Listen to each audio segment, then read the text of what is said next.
एकचोटि चाहिँ एक्सिडेन्टहरू त्यस्तो नै परेको थियो। अहिले चाहिँ त्यस्तो केही पनि नराम्रो भएन, बाटोमा ठिकै भयो, रमाइलो भयो। यो चाहिँ अब अपार्टमेन्टको नजिकै त्यस्तो टाढा पनि छैन, कालीमा 10 मिनट पुगिन्छ, अब 3-4 किलोमिटर त हो।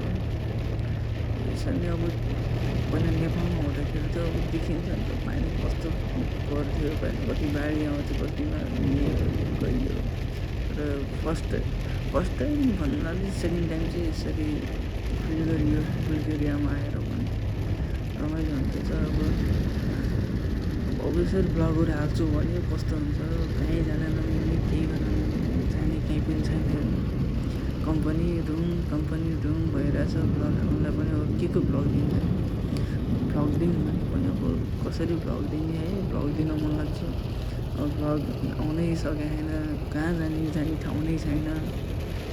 अब घुम्न जाऊँ भने अब त्यही त समस्या सबैको। अब आउँछु बिस्तारै गर्छु भनेछु, खै अब गर्न पनि गाह्रो भइरहेछ कि एउटा क्यामेरा छैन गर्नको लागि राम्रो होइन। मोबाइलबाट गर्दाखेरि अब कहिले यस्तो हिट हुन्छ कि नेपालभन्दा गर्मी ठाउँ छ यार, थाहै यस्तो गर्मी हुन्छ कि।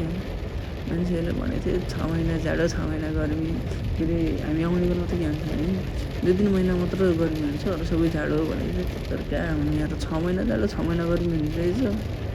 एकदम गर्मीमा त कटोलाएर हिँड्नुपर्ने ठाउँ छ यहाँ, नेपालभन्दा बढिसक्यो गर्मी।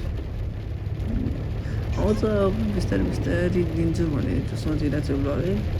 अब यो चाहिँ अब आज चाहिँ यति नै गरेर हाल्छु, अब आउँछ बिस्तारै दिन्छु म। ल बाई सबैजनालाई।